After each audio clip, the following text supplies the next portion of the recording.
Today, I would like to share with you about the journey of faith.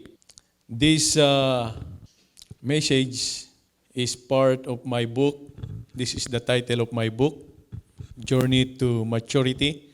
So, I will try to extend to you because uh, most of most of you don't have a copy of my book, so I would like to share it to you, the message of the book. And I would like to happy to let you know that my book is approved by the Adventist University of the Philippines College of Theology to be one of their textbook, one of their subject. And Adventist University in the Philippines is one prominent university in Adventist community, and even in the non-Adventist.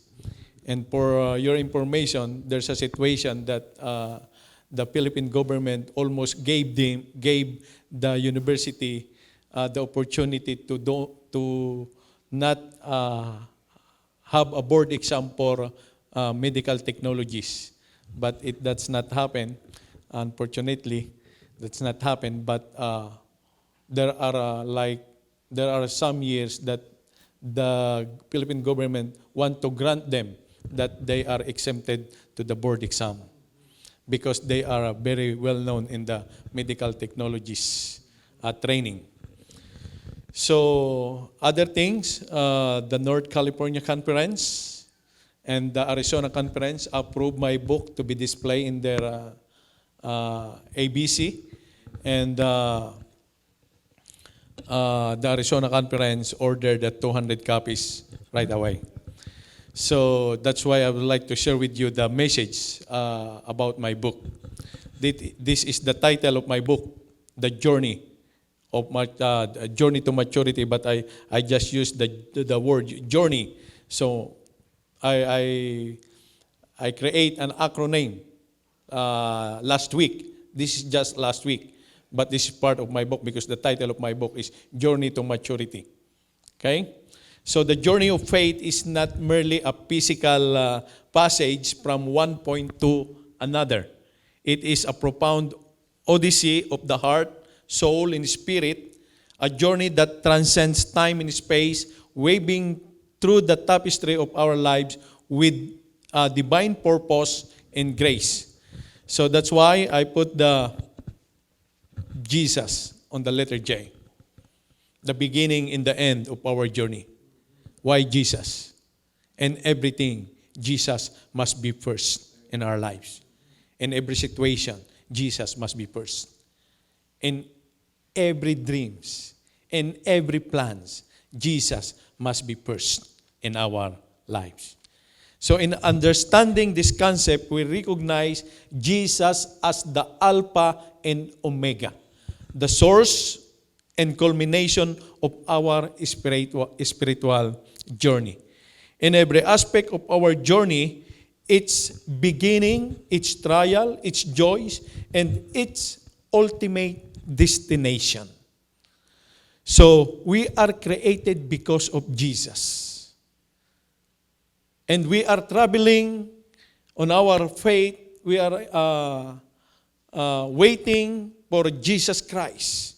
And our ultimate destination is to be with Jesus. Jesus is our central. He is the one who gives purpose to our steps, meaning to our existence, and hope for our future. So as we continue to follow Him faithfully, we find fulfillment and true abundance of life. So, in John chapter 14, verse 6, Jesus said, I am the way and the truth and the life. No one can go to the Father except by me. So if you want to see the Father, if you want to go to the Father, if you want to save, if you want salvation, no other way. Only Jesus Christ. So, Jesus Christ said, I am the way. Jesus identified Himself as the exclusive path to God, the Father. This statement emphasizes that salvation and reconciliation with God are only possible through Him. He is not just one way among many. He is the only way, no other way. Only Jesus Christ. Jesus is the Alpha, the author of our faith. Means He is the beginning. Okay? And the Omega, the fulfillment of our deepest longing. In Him, our journey finds purpose, meaning, and ultimate destination. So if we have Jesus Christ in our lives, we have assurance in our salvation. And in our journey, obedience must require. Following Christ's example. So by following Christ's example of obedience, we aim to align our lives with God's purposes and grow closer to Him. So we believe that obedience to God leads to spiritual growth, fulfillment, and ultimately eternal life. Okay? In James chapter 1 verse 22, it says here, "But don't just listen to God's word. You must do what it says. Otherwise, we are only fooling ourselves." What the Bible says, God blesses the one who reads the words of God. Blessed all who listen. But the Bible or the verse is not stopped there. And it says, to its message and obey what it says, for the time is near. So the one who blessed is the one who reads, the one who listen, and the one who obey. So we must obey. Obedience is required. Obedience is the fruit of faith. So in our journey of faith, if we believe in Jesus Christ, and because of our faith, we will obey. We will not obey in order for us to be saved. We obey because this is the fruit of our faith. Like what Abraham did. He went to the place even though he doesn't know where he was going. When God called Abraham, he just obeyed. Okay? That is the thing, or that is the fruit of our faith. That's why we obey. And in the journey of faith, unity is required. Journeying together as one body. Okay? We are a body of Christ as a church. And our head is Jesus Christ. That's why the number one in our journey is to put Jesus Christ in our lives. So that everything must go on easily. If we don't have Christ in our lives, it's become hard to become a Christian.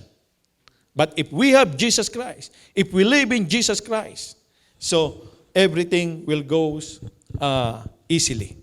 So in our journey, we acknowledge that we are part of Christ's body, each with unique roles and gifts, like parts of a body working together. We support and complement each other. So through this unity, we grow stronger in faith, learning from one another and drawing closer to God. Our unity reflects Christ's love and is a powerful witness to the world. Do you know what's the English in ting-ting or walis ting-ting? Broom. The broom in the Philippines is like the small piece of coconut leaves. Right? The small one. Small. So you need to gather many small piece of the coconut leaves to become broom. Unlike this that you just buy in the Walmart or Costco, that the plastic, made of plastic, and it's already made, it's already broom. But in the Philippines, you need to make it. Okay? You need to make it, I mean. And you gather the leaves of the coconut leaves, and you remove the leaves, and on every leaves there's a small like skeleton or stick, thin stick. So you need to gather at least maybe 200 pieces or 300 pieces to become one broom. So on one piece, you can use it to clean your ground or your backyard.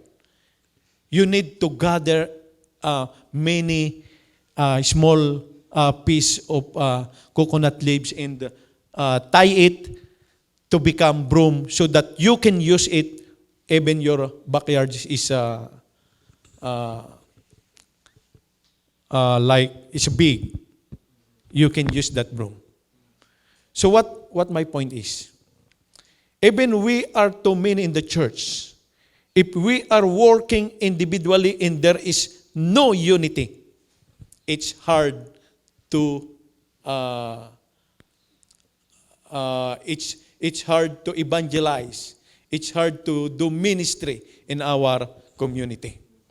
So unity, we need to journeying together as one body. Look at this verse. Psalms 133 verse 1. How good and pleasant it is when God's people live together in unity. So, in our journey, unity is a must. How good and pleasant it is when we, as God's people, live together in unity.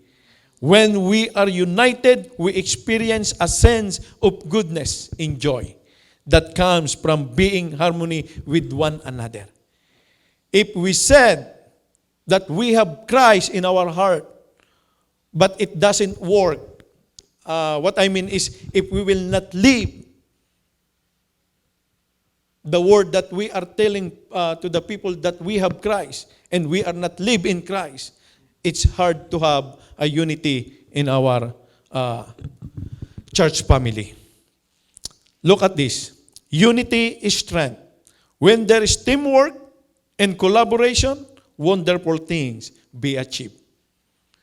This, do you see that picture?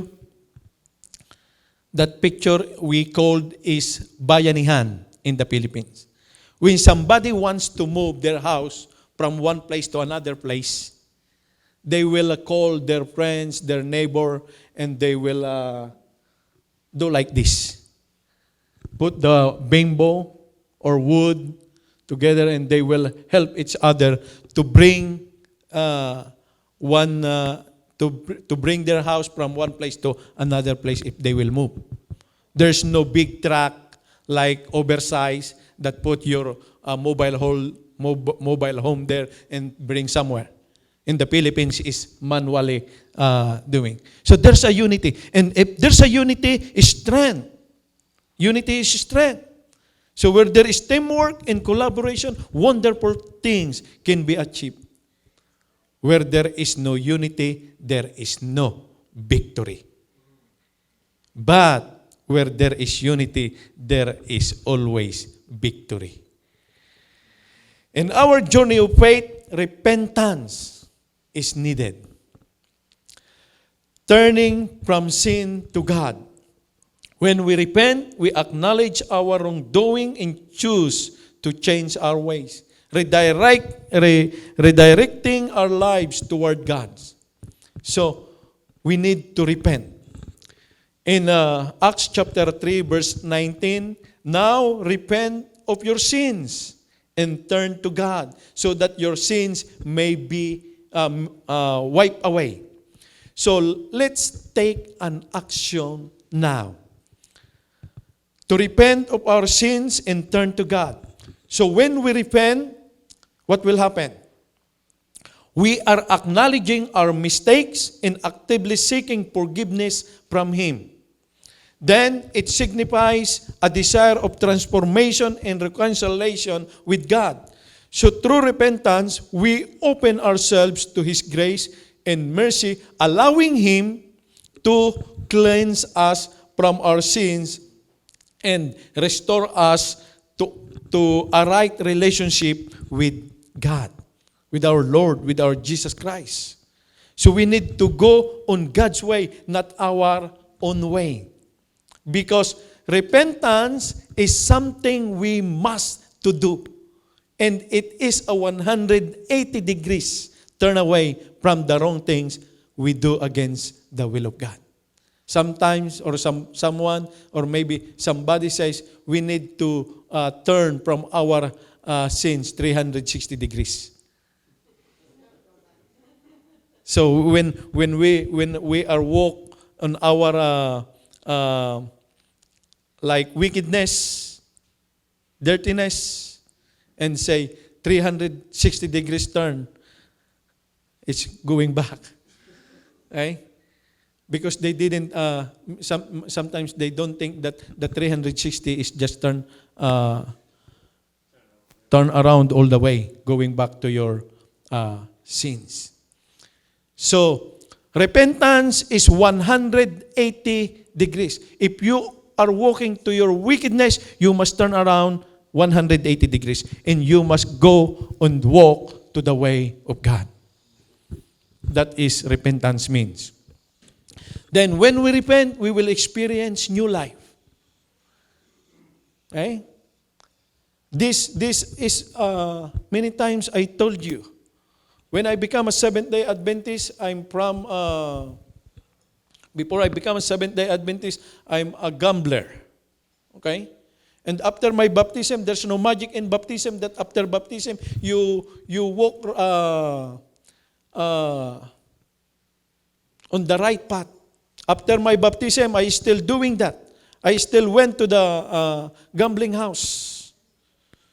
Until I realized that these things is not right. So I need to stop it. God, please help me. I need you. Because we can change ourselves. God is the only one who will change us. That's why we need to repent. And if we experience the true repentance, we will experience the new life. The transformation in Christ. So when we accept Jesus Christ into our hearts, we are reborn spiritually. Leaving behind our old ways and embracing a new way of living.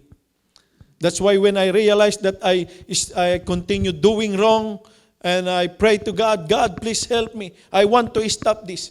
I can't, but if you will be with me, I will do it. Then, this transformation is not merely a surface change, but a profound shift in our identity and purpose. We are continually growing and maturing in our faith, becoming the people He created us to be. In 2 Corinthians chapter 5, verse 17, this means that anyone who belongs to Christ has become a new person. The old life is gone and new life has begun. Okay? The phrase a new person implies a radical change in our spiritual state. We are no longer slaves to sin, but are now children of God, empowered to live according to His will. Our lives are characterized by obedience, love, and holiness, reflecting the image of Christ to the world. Okay? And Jesus paid a tremendous price for us so we could have abundant life. He willingly took all of our sins on Himself and gave His life on the cross so we can be forgiven and have new life in Him. Do you see the stop sign? What is written there? Old life. And new life. So we need to stop our old life. So when we accept Jesus Christ in our lives, and when we said that Jesus Christ is my Lord and my God, we should stop the old life. And we should begin the new life. And when we obey to God, and when we repent and we experience the new life, our final destination is eternity. So in our journey of faith, the final destination is eternity. Not here in village, not in the Philippines, or not in Brazil, or somewhere, not also in China. Right? So eternity, this is our ultimate destination. Jesus is the Omega. Meaning to say, the end goal of our journey. Our ultimate destination is to be with Him for eternity. Through His sacrifice on the cross, Jesus reconciled us to God, offering us the gift of salvation and eternal life. So as we journey through this life, our hearts yearn for the day when we will dwell in His presence forevermore. People said, or many people say, there's no forever. But now, I guaranteed you that there's a forever. And that is our ultimate goal, to be with Jesus Christ. Let not your hearts be troubled. Believe in God. Believe also in me. In my Father's house are many rooms. If it were not so, would I have told you that I go to prepare a place for you? And if I go and prepare a place for you, I will come again and will take you to myself, that where I am, you may be also. See, there's eternity. There's forever. But our citizenship is in heaven. And we eagerly await the Savior from there, the Lord Jesus Christ. Philippians chapter 3, verse 20. So, eternity is not just a destination. It's a journey without end. A promise of reunion where every soul finds its place in the grand of symphony of God's love. See? That's why even we experience death on this earth, we have assurance, we have hope, because our final destination is not on this earth. On heaven with Jesus, in new heaven and new earth. Okay? That's why if our loved ones die, there's a hope that we will have reunion again. Okay? We will have reunion again. That is the promise that Jesus gave to us. As we travel through eternity, we anticipate a glorious reunion with all those who have gone before us. United in the boundless love of God, every soul, regardless of background or circumstances, will find its rightful place in this divine symphony, harmonizing together in the perfect unity. So this understanding of eternity shapes our perspective on life and gives us hope for the future. It reminds us that our existence extends far beyond the confines of this earthly realm, and that our ultimate destiny is to dwell in the presence of God forever. And the last letter in our journey of faith is Y. Yearn means longing for Christ's return. So, in the dictionary, longing means great affection for, to strain after, to greatly desire, to have something or someone. So, meaning, it's the deep desire within us to see Jesus Christ again. To experience His presence fully and finally. So we yearn for the day when He will come back to set all things right, to bring justice to those experience injustice. Will bring peace to those don't have peace in their life, and the fullness of His kingdom. That is the good news, that God will come or will return again. We should live like that while we are waiting for the coming of our great God and Savior, Jesus Christ. He is our great hope, and He will come with glory. Titus chapter 2, verse 3. So we need to longing for His return. In this longing, we eagerly await the culmination of God's plan, when every tear will be wiped away and every pain will be no more. We long for the day when we will be reunited with our Savior face to face, dwell with Him forever in perfect harmony. In Isaiah chapter 26, verse 9, it says, "During the night, I think about you a lot. When morning arrives, I want to be near to you in my spirit. When you come to judge people on the earth, then people will understand your justice." We really want to see Jesus Christ. We need to have a deep desires to be with Him. Many people pray, "God, please give me establish or make me establish my life here on earth." Praying that like there's no Jesus Christ coming. So we need to pray that, "God, please come." We don't want to be here on this earth, because here on this earth is so much problem. There are so much pain. There are there are too many troubles. We need you. That is the prayer that we need to pray for.